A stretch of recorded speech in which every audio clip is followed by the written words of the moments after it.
Pension தொடர்பான கோரிக்கைகளை குறிப்பிட்ட கால வரம்பிற்குள் நிறைவேற்ற வேண்டும் என்று மத்திய அமைச்சர் ஜிதேந்திர சிங் வலியுறுத்தியுள்ளார். அத்துடன் ஓய்வூதியம் வாங்கும் மூத்த குடிமக்கள் சந்திக்கும் பிரச்சினைகளை சமாளிக்க அரசு தொடர்ந்து நடவடிக்கை எடுக்கும் என்றும் அமைச்சர் உறுதியளித்துள்ளார். அமைச்சரின் இந்த உறுதியானது பென்ஷன் வாங்குவோருக்கு மிகுந்த மகிழ்ச்சியையும் நம்பிக்கையையும் தந்து வருகிறது. மத்திய அரசு ஊழியர்களுக்கு ஓய்வூதியம் கடந்த வருடம் திருத்தப்பட்டது.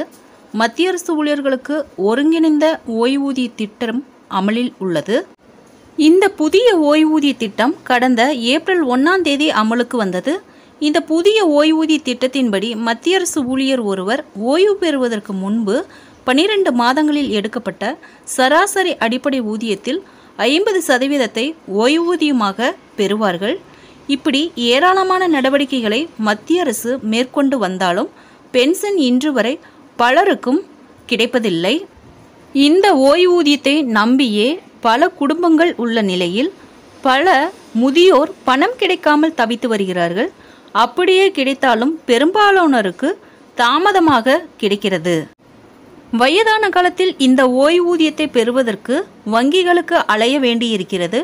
ஓய்வூதியம் தொடர்பான புகார்களை சரி செய்ய பென்ஷன் குறைதீர்ப்பு முகாம்கள் நடத்தப்பட்டு வந்தாலும் பல நடைமுறை சிக்கல்கள் தீர்க்கப்படாமலேயே உள்ளதாக கூறுகிறார்கள்.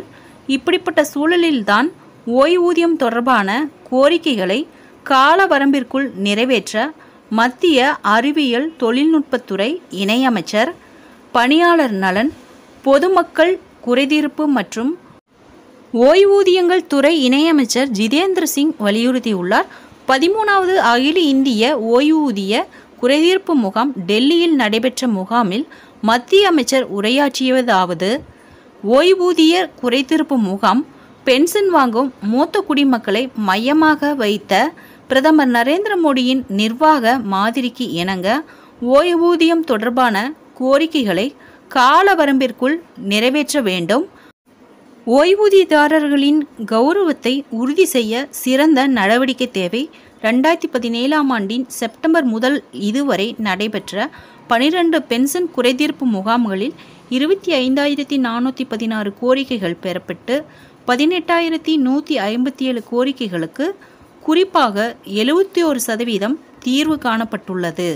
ஓய்வூதியர் என்பவர் வாழ்நாள் முழுவதும் நாட்டுக்கு அர்ப்பணிப்புடன் சேவை செய்தவர் என்பதால் அவர்களின் சட்டப்பூர்வ உரிமைகளுக்காக அலைக்கழிக்கப்படக்கூடாது.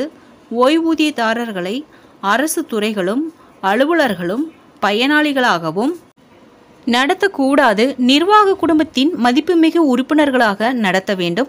நாட்டின் ஓய்வூதியதாரர்களின் கௌரவத்தை உறுதி செய்ய நிர்வாக கூருணர்வும் திறனும் அவசியம் என்று உரையாற்றினார் அமைச்சர்.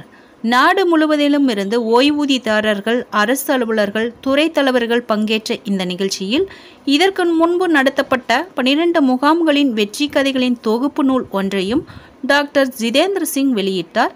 இதில் யசோதா தேவி என்பவர் 36 வருடத்திற்கு பிறகு தன்னுடைய பென்ஷன் நிலுவைத் தொகையை பெற்றார். குறைதீர்ப்பு முகாம் நாளிலேயே அனிதா கானிக் ராணி என்பவர் 20 லட்சம் ரூபாய் பெற்றார் என்பதும் இந்த நூலில் இடம்பெற்றுள்ளதாக டாக்டர் ஜிதேந்திர சிங் தன்னுடைய உரையின் போது சுட்டிக்காட்டியிருந்தார்.